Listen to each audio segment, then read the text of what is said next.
All right, so we are continuing our problem 13.8a, example of preparation of the cash flow statement. And we just looked at the indirect method of preparing cash flows from operating activities. Now we want to look at the investing activities section of the cash flow statement. So investing activities are cash transactions where the company is investing in itself. So we identified that the cash decrease related to marketable securities was an investing activity.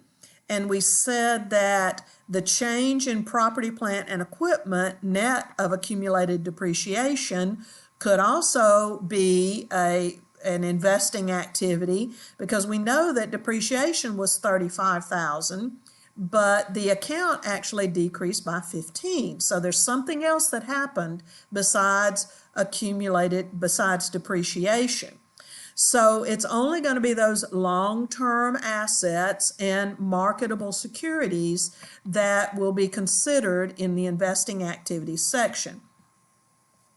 Now, for this, we really need more information. So that's where this additional information that's part of the three pieces of information we need to prepare the cash flow statement comes into play. So bullet point 1 tells us the company declared and paid cash dividends. Well, dividends is a cash transaction with owners. So that is going to be, and I'm going to narrow this so we can see it, that's going to be reported in the financing activities section. We'll come back to that.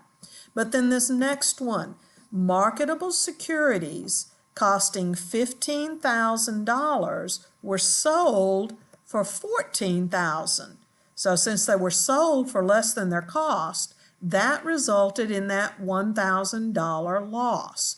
So the cash that we got from this transaction is going to be shown in the investing activities. And it was cash received, so it's going to be a cash inflow. Now, I'm pulling up the indirect method template, but it really doesn't matter whether I pull up the indirect or the direct method template, because the investing and the financing activities sections are going to be the same. It's only the operating activities sections that are different. And since I prefer the indirect, that's the one I'm going to pull up. All right, so we got cash. So cash received from the sale of marketable securities. And the other information told us that that was $14,000. So we put that in here, and it's a positive amount, so we're good on that. Now we go back to our other additional information section and see what else we're told. Third piece of information, they tell us that we purchased $20,000 worth of plant assets, paid $2,000 in cash, and signed a note payable for the balance. So we paid cash to buy a long-term asset. So that's going to be an investing activity. But we also signed a note payable.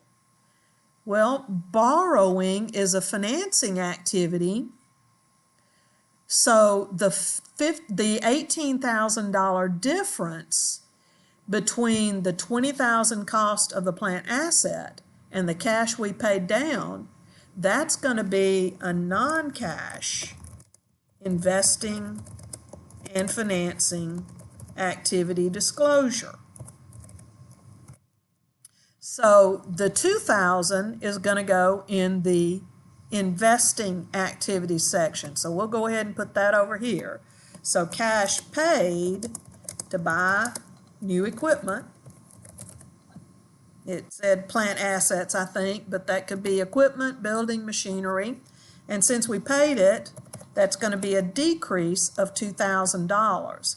And then down below, on the non-cash investing and financing activities, we're going to point out that we issued a note payable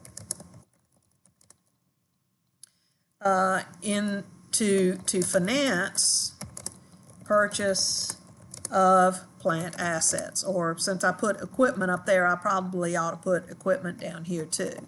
But I'll leave it at plant assets. And that was $18,000. Cost of the equipment was $20,000. We paid $2,000 down. That leaves us with $18,000. Required disclosure, and it's usually on the face of the cash flow statement, because that lets people know, hey, if we hadn't borrowed, we would have had to pay another $18,000 for those plant assets.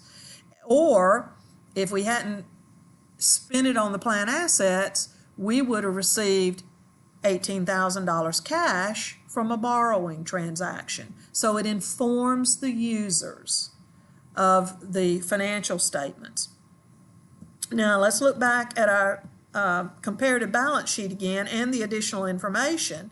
It says we repaid on number 4, $10,000 of a notes payable. Well, that's a cash transaction with a creditor. That's a financing activity. And it also says that the owners invested $15,000 in the business and received additional shares of stock. So that's a cash transaction with owners, which is also a financing activity. So that explains or deals with the additional information. Now I want to do one other thing up here with particularly with the plant assets and the notes payable. I want to make sure we've explained everything on these. So I'm going to come up here again and look at my T accounts. And here I'm on the line for the plant assets. All right, so for the plant assets, I'm actually going to have to scroll up here to be able to see this, I think. Yeah, here we go.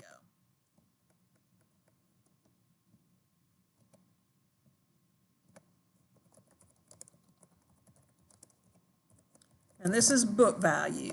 So the plant assets beginning balance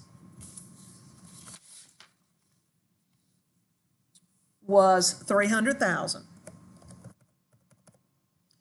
And the plant assets ending balance, and again I pull this information from the comparative balance sheet, ending balance was $285,000.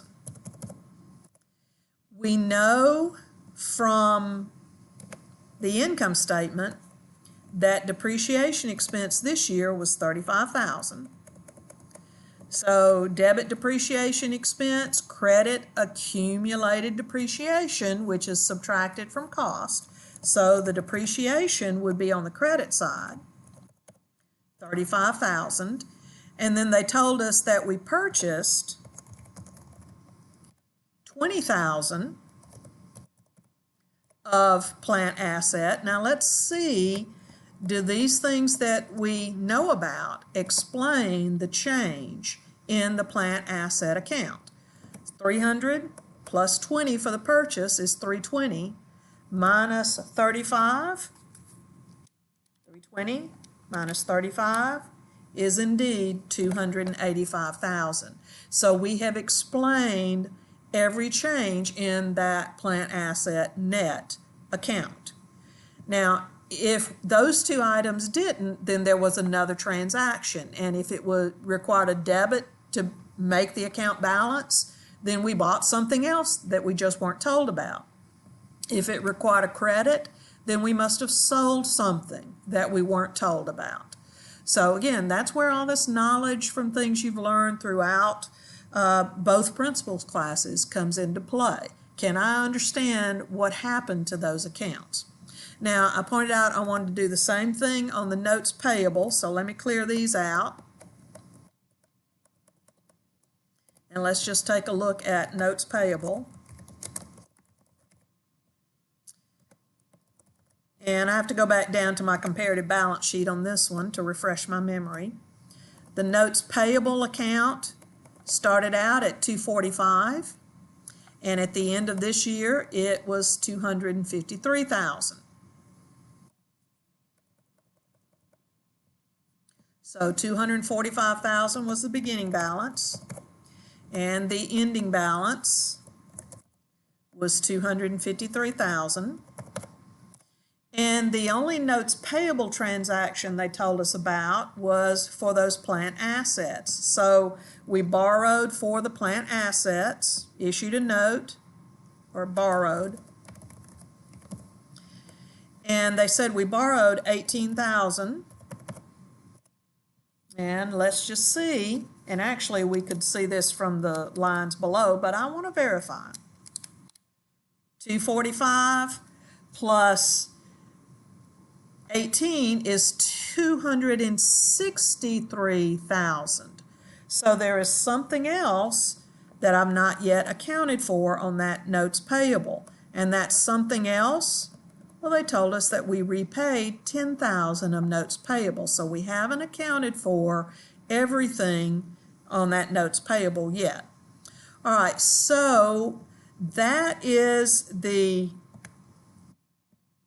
investing activities section, and now I need to total it. So $14,000 inflow minus $2,000 outflow, net cash provided by investing activities was $12,000. And just like for operating, if this had been $14,000 negative and $2,000 positive, then it would be a negative amount, and it would be net cash used by investing activities. Okay. All right, now we can wind this up. Actually, I'm going to stop the video at this point because I'm getting close to my limit, and we'll come back and do the financing activities and finish out the statement.